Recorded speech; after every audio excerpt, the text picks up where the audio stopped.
Welcome, everyone. Joe with ECRM here, and with me is Leza Sheehan with PDG Insights. And today we're going to talk about different facts about the U.S. Latino grocery consumer. And this is based on PDG's recent U.S. Latino Pulse Study. So, Deanna, thank you so much for joining us.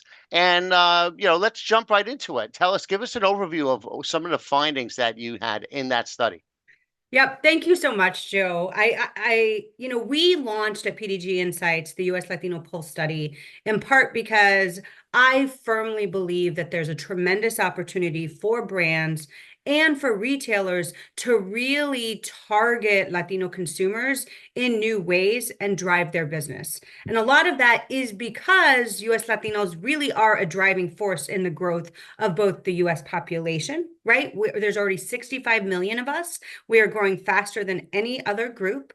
We have $3 trillion in buying power today, and that's on path, kind of on track to double and triple in the coming months or in coming years. But more importantly, over 70% of us are under 45. We are young. We are just coming into our spending power. We are just starting to have kids, which means for grocers, we are your future. For brands, we are your future. And so, in helping brands and retailers understand us, and I say us because I'm Latina as well, by helping consumers understand us a little better, I feel like it's helping them to drive strategies to grow and really kind of evolve with the changing population in the future.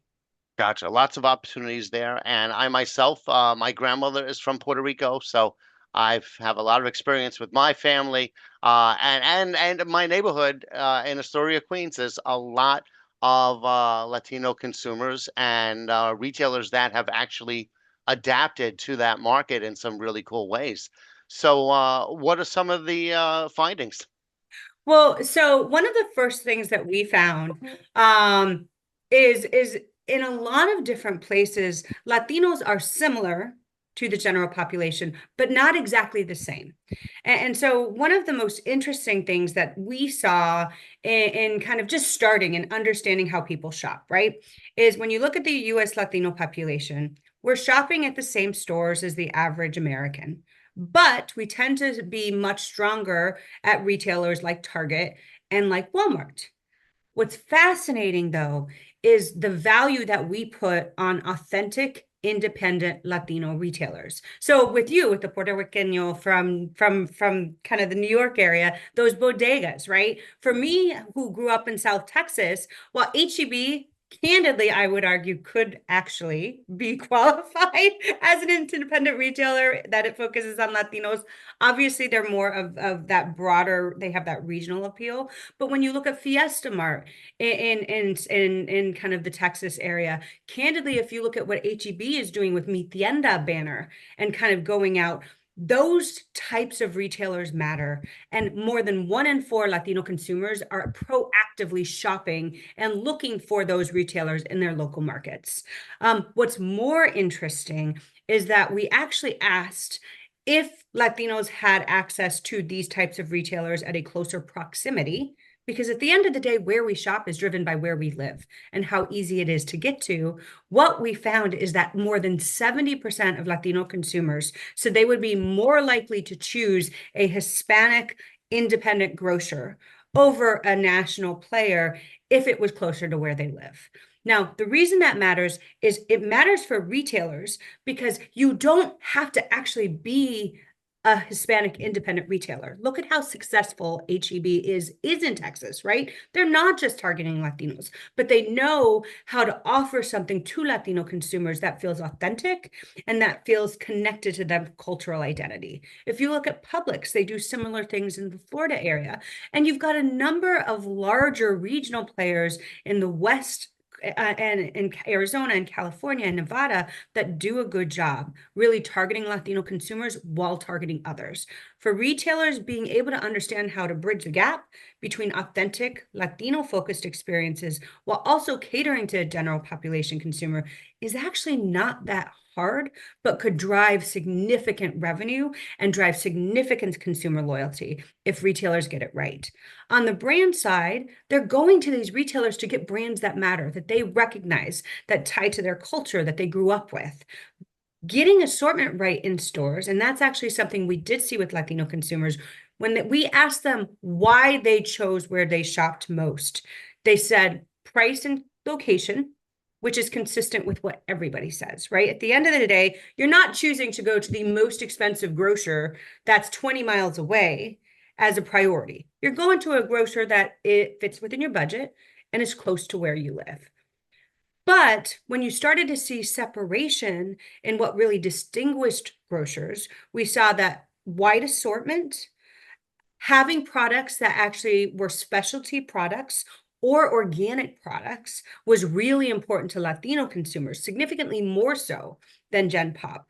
We also saw that Latino consumers were really interested in ultimately stores that were focused on the community. This ties back to that connectivity about independence, about community grocers. Interestingly, we actually saw that Latino consumers were 2 times more likely to say that they would pick retailers and brands that had a commitment to sustainability and eco-friendly practices. And I know you and I kind of, as we've talked before and brainstormed, my theory, I didn't ask this in the survey, I'll be transparent, but my theory is the reason that is the case is because the majority of Latino consumers today live in states that are highly impacted by climate change. They are seeing how this impacts them in their daily lives, particularly as we sit on the day after a major hurricane in Florida. And thus, this is something to them that has real consequences, and they'll make decisions based on it. Yeah, I think that's interesting, and I think your theory's got some weight to it.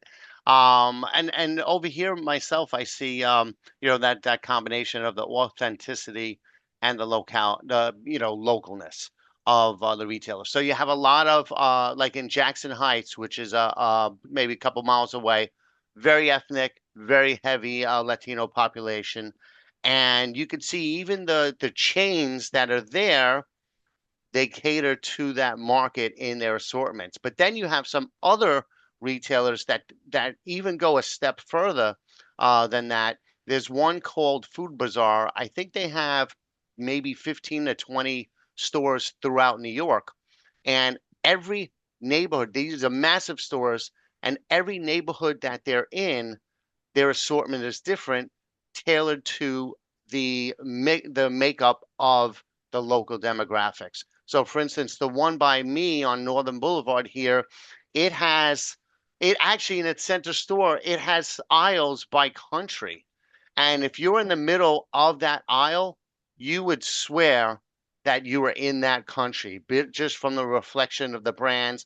So, like I've been to Costa Rica many, many times, and I've shopped in the grocery stores there a lot.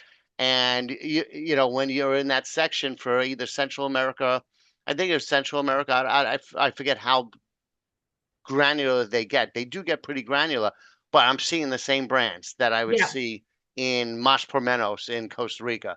So, and in other areas, other neighborhoods where there's more of a West Indian demographic, the brands and the assortments will change for that.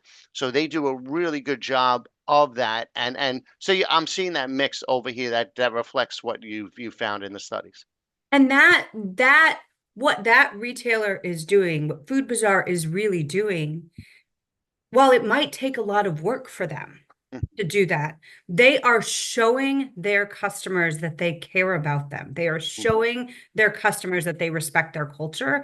And that is the fastest way, regardless of whether you're Latino or East Indian or whatever. That is something that actually really does make a difference to driving customer loyalty. But often it also means that customers are willing to spend just a little bit more going to your store than going to the national chain that's down the Mhm. street because they know they're going to be able to find the brands that matter to them. Yeah, and they'll trek a little bit further to Yep. get it. Yep. Like one thing I saw for example, like, most stores will have pork rinds in the bag or whatever, and they do too, but they also had this big wooden box with a plastic cover where they had massive sheets of dry pork skins, right? Yep. I don't know if they're still called pork rinds there, but just where you would just break it off the size that you want, put it in a plastic bag, weigh it, or they would weigh it, and then you pay for it. And it was amazing. I just filled the bag and ate it throughout while I was shopping in the store. Not sure if I was supposed to do that, but just, they did a really good job of it. And yeah, there are places like that that I would travel to for specific items. Sure, I got the convenience of stores right around the corner for me, but if I want something very specific, same thing like, in restaurants, there's only one place in my neighborhood that has pasteles, Yeah. and it's called the Freakin' Rican. It's a really famous place, and it's about a half an hour walk, and I will do that because I grew up on them. Every Christmas we would make. Um, well, I had my grandmother's from Puerto Rico. My grandfather was Polish, so every Christmas we'd all get together and make pasteles and pierogies, and like hundreds of them, so that we would put in the freezer and save. So I grew up on them, and I couldn't find any, and this place makes them just as authentic. So it's worth the trip over there. So, Well, and um, I'm glad that you mentioned holiday piece, right? Because I am Mexican American and I am Irish and German. Like my grandmother is from Germany, my great grandmother is from Ireland, right? And so I grew up in this fusion of cultures. One of the things that we saw, we actually asked, kind of in thinking about both from a product innovation perspective, but from a retail merchandising perspective, we asked about holidays. And while within one of the things that we saw is Latino consumers are actually more likely, and you just described it, to integrate the different cultures that are a part of their family and still have a little bit of everything. So as you talked about pierogies and the pasteles, with us it was tamales, but we would make sauerkraut and mm, sauerbraten okay. tamales with that German side of things in my Hmm. family. And to this day, we actually at our so I've actually 50% Latino. I actually married a Southside Irish guy. We have a tamale party in which our 25% Mexican kids all know how to make tamales. And Mm, we specifically go to a store that is not our normal store because that store has pre-made masa, has the pots when I need to buy them, and it has the right pork cuts to get what you need to get. And mm, what's fascinating is everybody knows that store. So when you think about the holidays, most people think about tamales during the holiday season. They think mm, about Thanksgiving, they think about Christmas. But in the Latino culture, one of the things in our survey we found that is consistent with how I grew up is New Year's Eve is just as important as both Thanksgiving and mm, Christmas. And so when I went into that store because we were going to make tamales because we'd run out at Christmas, I knew I'd be able to find what I needed to prep for New Year's Eve when we have a big meal. And it was there. And I literally, because I don't pay attention when I walk in the grocery store, ran into somebody who was trying to get masa for tamales who grew up 10 minutes from me in South Texas. mm. We met in the grocery store in the middle of Evanston because we knew that was where we were going to Yeah. be able to find what we needed, which was at Valley Produce, which is similar to your food bazaar. Yeah. See, I just go, there's a woman that has a stand at the base of the Long Island Railroad in Woodside, and she sells them tamales already made, three different types. So that's my go-to spot. But again, she's there. She's right in the middle of that neighborhood serving those customers. Yeah. And I will seek her out when I'm by that train station. So cool. Tell us a little bit about PDG Insights, because you found it Yep. relatively new, a couple of years old. So tell us all about what you guys do. So I launched PDG Insights with the intent of really focusing on helping mid-sized brands and emerging brands better understand their consumers. And so while what we do here is we actually do classic consumer insights marketing research. things like that. We also help our clients connect those insights into building their retail sales stories, kind of bringing that broader kind of perspective. As you think about what ECRM does, right? We can actually help them sit and take survey data that they field with us and then customize it to tell the story for Giant Eagle or for Sprouts or for any of those retailers so that they can actually have a little bit of the story tailored for their retailer selling, or they're tailored to sell to their retailers at your events, but not at the prices of fielding a full study. So what we've done is create custom ways for them to get insights inexpensively and quickly to tell better sales stories and compete more effectively against larger manufacturers. Awesome. And our brands are always looking for data to arm themselves with for their buyer pitches. So, and where could you be found? What's the website? The website is www.pdginsights.com, or you can always connect with me on LinkedIn at Leza Sheehan. Excellent. Well, thank you so much. And for everybody out there, this is the first of many different insights videos that we'll be doing together. So make sure you keep an eye out in down the road. Thanks again. Thank you.